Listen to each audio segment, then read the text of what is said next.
Jumpa lagi kawan. Di sini saya melengkapi terkait profil seseorang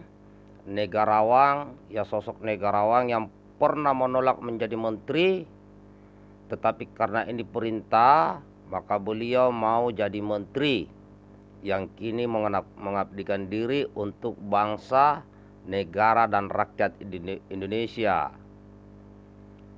Nah, namanya Muhammad Iftitah Sulaiman Suryanegara. Lahir pada tanggal 10 Maret 1977.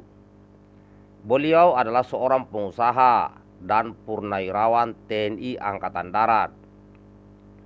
Dan kini ia menjadi sebagai Menteri Transmigrasi di Kabinet Merah Putih sejak 21 Oktober 2024. Ia lulusan terbaik Akademi Militer tahun 1999. Reformasi TNI mengamanatkan militer untuk tidak terlibat dalam kegiatan politik dan bisnis. Untuk itu, sebagai konsekuensi dari aktivitasnya dalam dunia bisnis, politik negara, dan usahanya mengembangkan jaringan internasional, Suryanegara memutuskan pensiun dini setelah dinas 20 tahun di militer. Pasca pensiun, Suryanegara mengakuisisi beberapa perusahaan investasi dan konsultan yang ia gagas dan rintis bersama para mitra bisnisnya. Saat ini ia mengembangkan berbagai perusahaan yang bergerak dalam bidang investasi, energi, dan usaha lainnya. Selain pengusaha, Suryanegara juga adalah seorang penulis dan pengajar di beberapa institusi pendidikan. Pengalamannya di bidang investasi dilengkapi dengan pengetahuannya di bidang strategi dan geopolitik, pertahanan dan intelijen, keamanan nasional dan regional, serta perdamaian internasional. Muhammad Iftitah memulai karir sebagai komandan peleton di Yongkap 8 Tank Kostrad hingga menjadi perwira seksi operasi. Lalu ia dipindahkan ke Aceh untuk membentuk satuan baru, yaitu Batalion Kavaleri 11 Kodam Iskandar Muda. Periode itu ia lebih banyak bertugas di medan tempur. Selama 3 tahun, Operasi Rencong pada tahun 2003 dan Operasi Pemulihan Keamanan tahun 2004.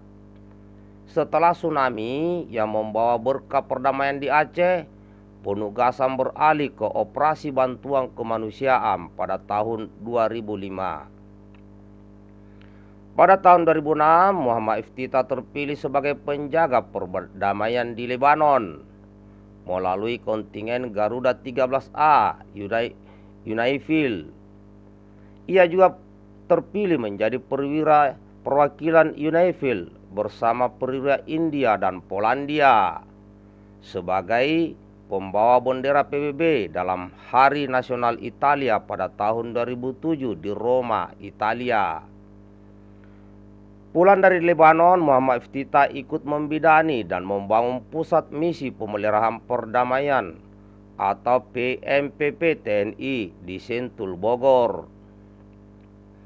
Pada tahun 2010, Mabes TNI menugaskan Suryanegara sebagai instruktur internasional pertama TNI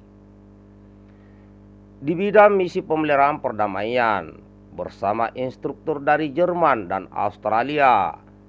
Ia melatih 35 perwira dari 11 negara di Newcastle, Australia. Saat mengembangkan PMPP TNI, Suryanegara juga ditugaskan sebagai staf pimpinan di Mabes TNI, baik sebagai staf pribadi Kasum TNI maupun Panglima TNI. Sebelum akhirnya ia ditarik ke Istana Negara untuk membantu tugas-tugas kepresidenan. Pada masa itu, Suryanegara juga diberi kesempatan menjadi wakil TNI dalam program The Young Future Leader dari pemerintahan Australia tahun 2012 dan dari pemerintahan Korea Selatan tahun 2013. Selain aktif sebagai perwira lapangan melalui penugasan operasi dalam dan luar negeri, Menulis menjadi hobi yang ditekuni Muhammad Iftita, seperti tulisan yang berjudul TNI AD menjadi tentara kelas dunia, mungkinkah? Yang diterbitkan majalah jurnal Yudagama volume 33 nomor 1 edisi Maret 2013. Beberapa tulisan sebelumnya adalah membangun sikap kewaspadaan generasi muda 2002, pendayagunaan publik relation TNI untuk mengembalikan citra TNI di masa depan tahun 2002, konsepsi teritorial bagi satuan Kostrad 2003, konsepsi penyelesaian konflik Aceh secara damai tahun 2004, strategi public relation TNI di daerah operasi tempur tahun 2005, dan TNI dan bencana alam, upaya mitigasi untuk mengurangi risiko bencana 2006. Melalui tulisan-tulisan itu, Muhammad Iftita mendapatkan penghargaan sebagai penulis terbaik di tingkat Kostrad, TNI Angkatan Darat, dan TNI. Tidak hanya mengisi ruang pemikiran di internal TNI, Muhammad Iftita juga menuangkan pemikiran dan gagasannya di surat kabar nasional. Sejak berpangkat kapten, tulisan pertamanya di Harian Nasional adalah negosiasi secangkir kava di Siraj 2010 Kompas, dan Australia, Indonesia Formalism Military Diplomacy 2012 Jakarta Post. Sebagaimana dituturkan dalam artikel kenapa Pak Iftita menulis atau kenapa saya menulis, ia mengakui hobi menulisnya didasari oleh pemikiran bahwa dua kualitas terpenting dalam dunia militer profesional adalah knowledgeable dan open-minded leadership. Menurutnya hal tersebut dibuktikan oleh Mayor Jenderal Clausewitz di Prusia, Kapten Lidlhart dari Inggris, Jenderal Besar Ahano Sution dari Indonesia, dan Jenderal Sun Tzu dari Tiongkok. Nama-nama tersebut memberi kontribusi yang sangat besar lewat karya tulisnya dan menjadi rujukan bagi institusi militer di seluruh dunia.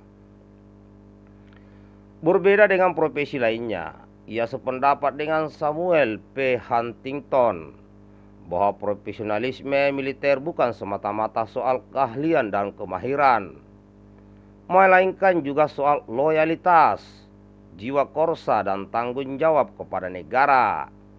Karena itu Muhammad Iftita mengatakan bahwa militer profesional harus mengedepankan pengetahuan, keterampilan, dan karakter yang dibentuk melalui pendidikan dan dunia literasi, selain penugasan di lapangan. Pada tahun 2015 hingga 2016 saat mengikuti pendidikan di US Army Command of General Staff College, Fort Leavenworth, Kansas, Amerika Serikat, Muhammad Iftita aktif dalam organisasi Senat Mahasiswa bersama 8 perwira lainnya, mewakili 109 perwira dari 90 negara. Atas prestasi akademiknya, ia juga mendapat penugasan sebagai asisten operasi dalam Joint Military Exercise atau EAGLE, latihan militer gabungan antara pasukan Amerika Serikat dan Inggris. Di akhir pendidikan, ia dinominasikan sebagai peraih penghargaan General Dwight D.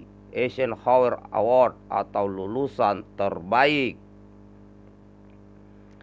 Nah, itulah kawan yang salah satu sosok menteri yang sempat menolak menjadi menteri pada saat diminta, tetapi karena ini adalah bersifat perintah, karena memang Pak Iftita ini dari tentara ya, background militer, selalu bergerak di bawah perintah, apalagi perintah itu adalah untuk bangsa, negara, dan rakyat, maka akhirnya beliau mau.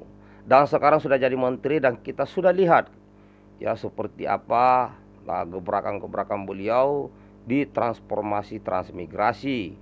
Ya, beliau selalu turun ke lapangan, mengecek dan melihat lokasi langsung. Sehingga diharapkan transformasi transmigrasi ini bukan hanya memindahkan orang tetapi juga tentang kesejahteraan, ya kesejahteraan para transmigran.